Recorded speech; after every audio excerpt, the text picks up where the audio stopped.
Hello there, and welcome to a special edition of Two Grumpy 20-somethings. This is not really a series episode. This is one that is an in-betweener.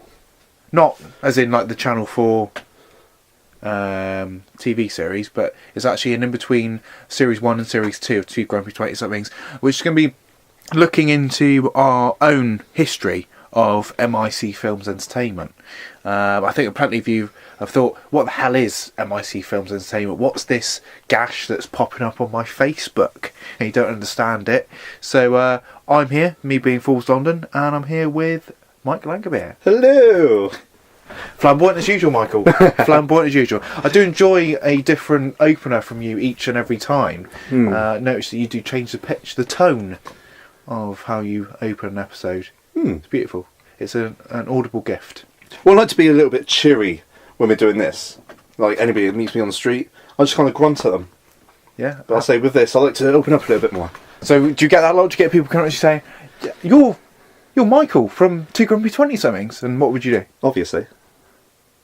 And that's what you would say? Yeah. You wouldn't actually... So you don't grunt, you actually say obviously. I'd say in the grunt, obviously. Oh, it would be like that. Can't quite see his face here, but I can see it, and it's an absolute picture. You've got the side of his nose is sort of wrinkled up a little bit, along with a little bit of lip as well. It's beautiful. It's actually an acting tour de force. That's definitely 8 out of 10 stars for me. I mean, I try not to be a grumpy bastard, but I always feel when I'm stopped in the street, when obviously I'm going somewhere, and I always feel like, why are you stopping me? What's this about? When it comes to like charity or somebody recognises me, oh, you're right, yeah, fuck off. And I carry on. I always get disappointed with the chuggers that go around town, the charity chuggers, because I sometimes wish that their little clipboard or a photo of my face they want me to sign. I've always got time for a budding fan. And then that's it. But actually, I've signed up for £5 a month. You didn't, did you? I have for shelter before. Yeah, I did for shelter. I forgot to cancel the direct debit as well, and it went up to £10. Animal shelter or? No, shelter for homeless bums, wankers. So so it started at £5, went to £10, and then eventually it went to £12 for me. That's where I drew the line. I was like, I'm out. Yeah. I can't back this venture. I'm out. I'm all up for charity, but I don't want to be pushed into it. No, absolutely not. Do you want to do charity? I already do charity when I want to do charity. And they push you into it by following you down the street. Yeah. As well, it's like I've just got to get to WH Smith, to be honest, because I'm, my magazine subscription. So, we'll come with you. No, don't, Paul, don't come with me. I even got stopped by two. I mean, obviously with the second one, I went, I already spoke to you, mate. Yeah, they are brilliant. Thanks. I've already signed up with him. And then like Johnny, did he sign up? No, he didn't, mate. You lie. Oh fuck.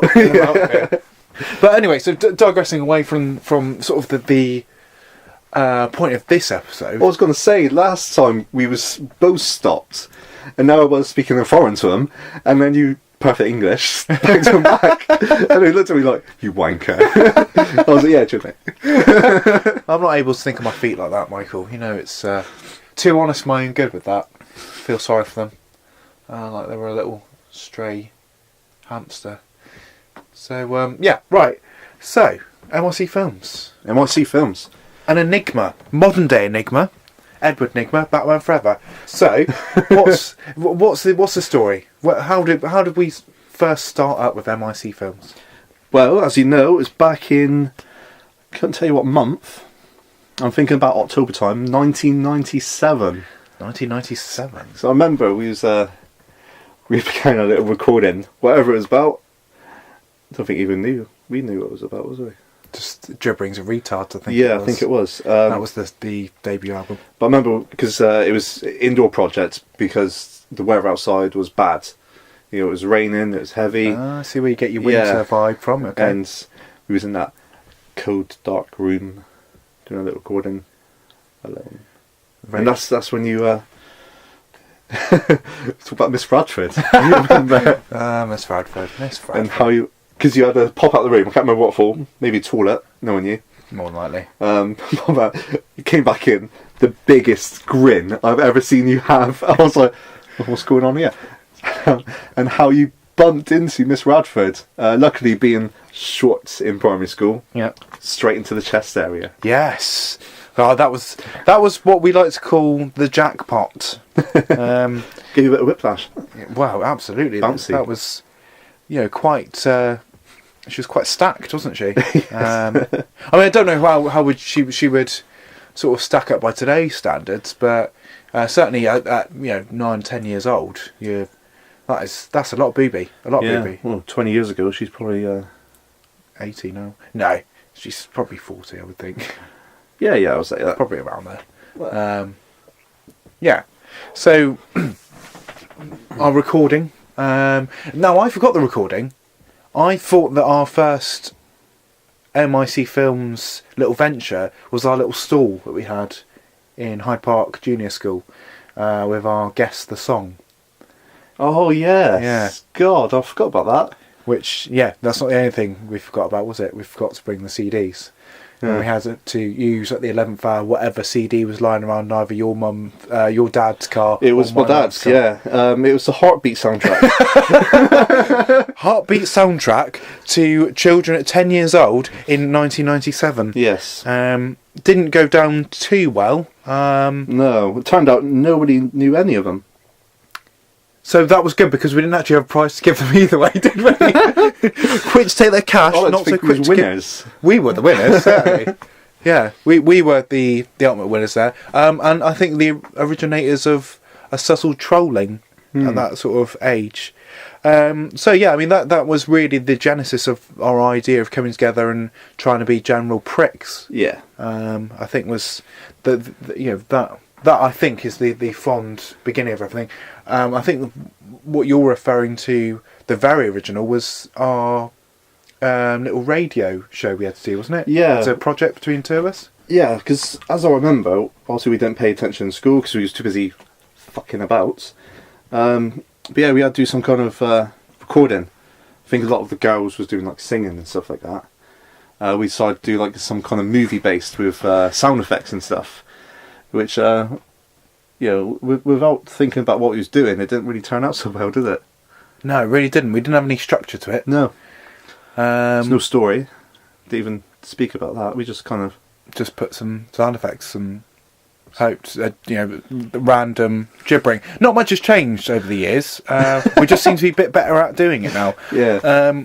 But then I suppose we fast forward to 2001 when we decided we were going to make a movie. Yeah. Yeah. I didn't think we named it or anything like that back then. ETA. No, I think that was later. Was it? Yeah, I think that was when we were proper adults that we decided that. I think that's right. Yeah, that's when we were starting to write again, thinking, "Can we do this?"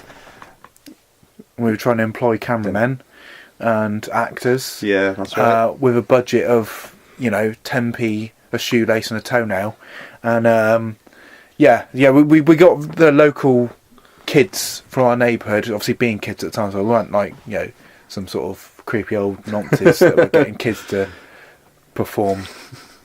If the BBC are listening to this, we'd probably go down a storm there. But no, they're probably writing to us right now. Yeah, absolutely. We're looking for a replacement for Ralphie and Saville.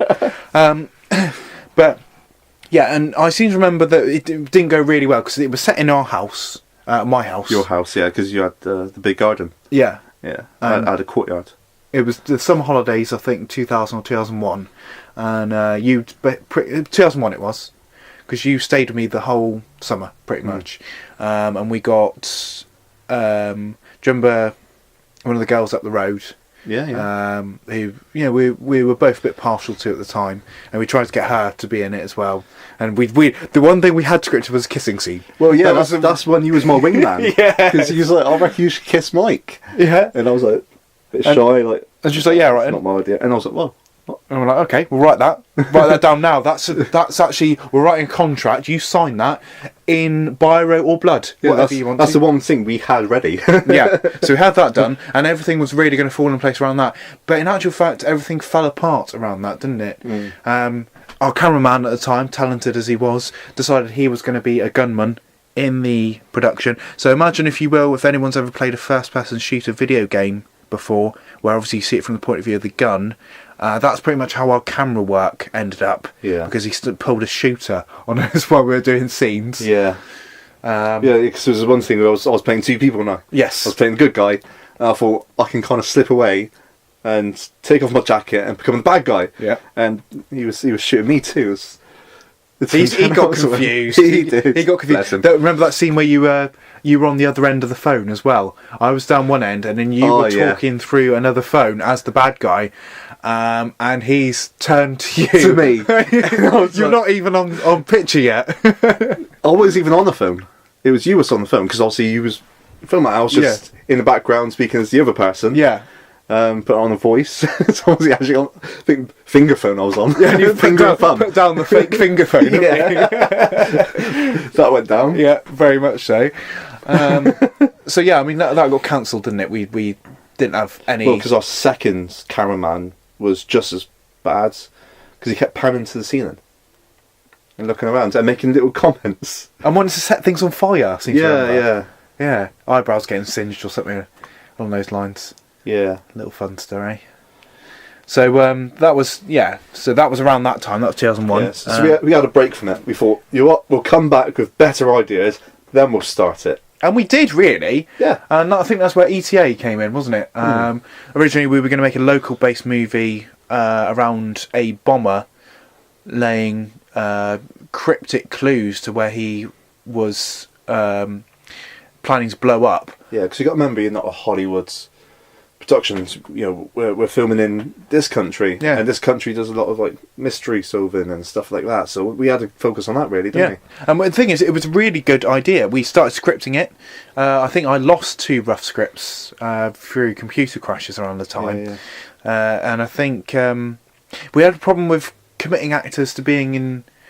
Having the time to do it, didn't we? That's right, so we had everything in place. We bought quite a few props as well, which came from various second-hand shops around Plymouth. Once being one of them. We did put a lot of money into it. We did. We went round Plymouth, setting up our scenes. We're going to do this here, we're going to do that there. Having everything ready, wasn't we? Yeah, storyboarding and everything. But it's hard to do it with 2 people. Yeah. Yeah, no, absolutely. The amount of ideas that we had that we couldn't execute because nobody was at hand to say, right, we're going to do this now. Yeah. We need 6 people here. We need our camera, boom mic. We need the actors here. So we're going to get this scene done down. Yeah. I think that evolved into Got Wood, didn't it? We had a plan for Got Wood, but we never, really went ahead with it. I think what we went ahead with was Walking a Hard Place. Walking a Hard Place. Which we actually recorded an episode. Yeah, I actually really every concept we had, Walking a Hard Place is my favourite. Yeah. We basically were aiming this at being a comedy cookery programme. Yeah. So it's really going to be quite tongue-in-cheek, aimed towards students 18 to 30, I think was the demographic. Yeah, basically just using ingredients around the house. Nothing special. Teach them to cook simple things. Nothing particularly hard. It was very much a survivalist guide, really. Yeah. And we just got to throw comedy in there, so it's enjoyable to watch. Yeah. We had a main actor, Robbie, who was perfect for the role, actually. Yeah, if you like to look on the MRC page, I did post the audition video he gave us. It wasn't that good. Can we repost that again at some point? We'll repost it. That is beautiful, isn't it? I'll repost it after this one. Yeah. And listen out for the toast in the toaster. Mm-hmm. That was the most special bit. And there was actually 100 more slip-ups like that from Robbie. Where at one point I seem to remember us 3 sat in the Voodoo Lounge, weren't we? I was going to say office. Because we called the Voodoo office, didn't we? Yeah. So we invited him to the office, Voodoo. Sat him down, we had the computers all ready and stuff. It was like, this is your script, read it through. We let him just do it. I think we got a pint or something, didn't we? And he began changing it. Well, I think he took... I seem to remember he twisted the computer around and then he started chipping away at the keys. Yeah. And we're like, what are you doing? I'm rewriting this bit. You're like, why are you doing that? You're the actor. We're the writers. Yeah. We're the writers. You don't do that. Came up with a blinding catchphrase. I mean, let's get cooking. I love let's get cooking. Yes. I think that is... I think a lot of chefs use it now. Yeah. But back then, nobody used it. No, it was Who ours. was using it? It was ours. This is vintage 2007. Right? So can you remember what the show we came up with after?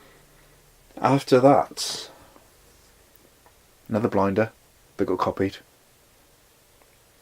what was it again? It was Nature of Raymond Heath. Oh my God! Yes. Yeah. You remember that? Yes, I do. That was because we was thinking of it at the same time as Walking Hard Place. Yeah. And then we was going to that. We had amazing pictures for those to me. Oh, absolutely brilliant. Absolutely brilliant.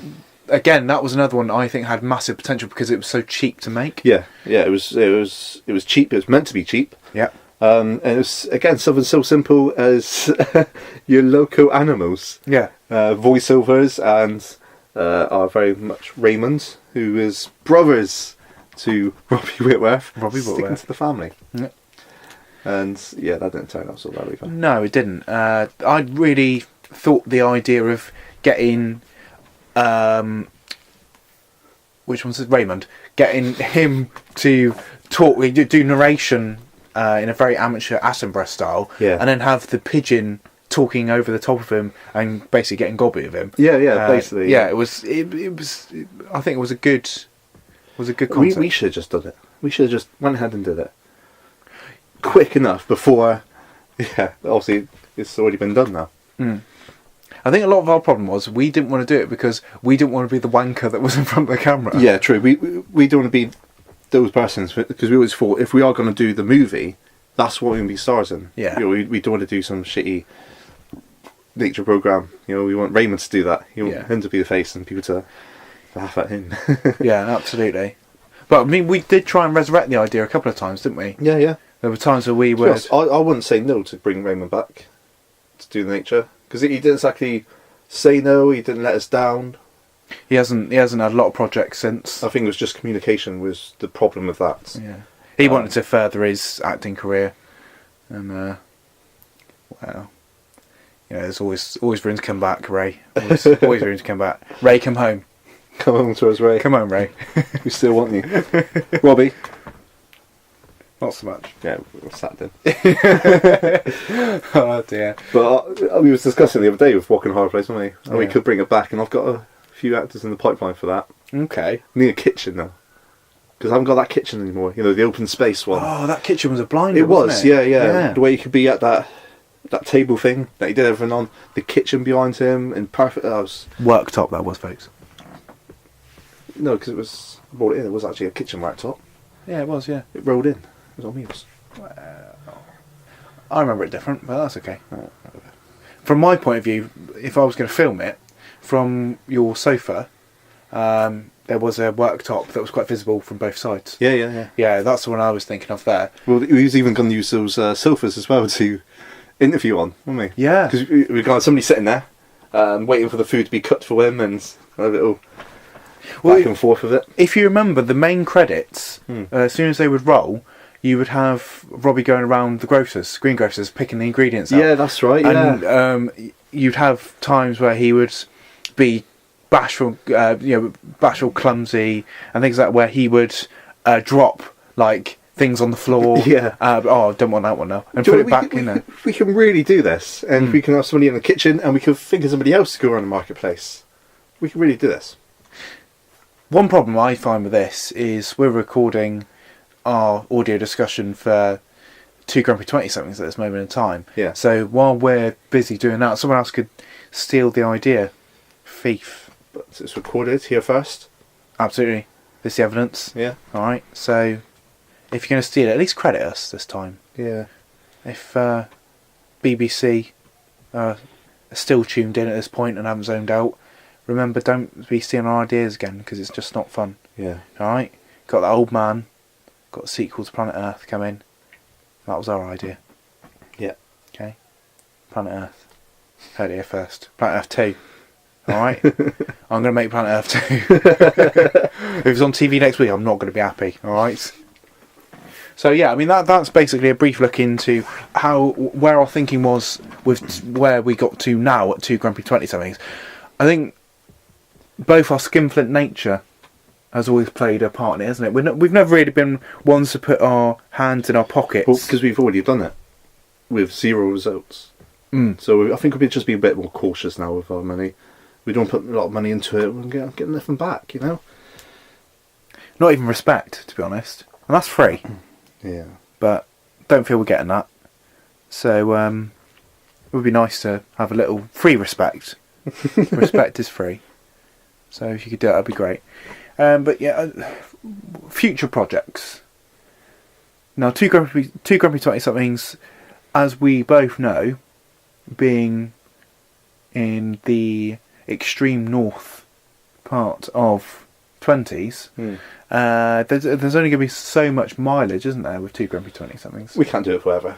No. Because the title won't seem right. No. Some would say if 6 months is forever, then we don't have forever. I'm sure you can work that out. So basically, what I want to know is, what are we going to do next? Can we give that away now? Yeah, I was thinking having like this game show. Yeah. Right, obviously each other answering questions, and every time you get a question right, it goes up the bank of money. What happens if you don't? Then you lose. You go home with nothing. We can reach like a million. Who's going to present it? Chris Tarrant. Chris Tarrant. Chris Tarrant. What will you call it? He wants to get rich. Yeah. Everybody wants to be a millionaire. So what it is. That's even better. Yeah? Yes. Great. You heard that there first. Everybody wants to be a millionaire. Which is actually truth in that. So we're not even lying. Everybody wants to be a millionaire, apart from millionaires, because they're already millionaires. They won't say no to it.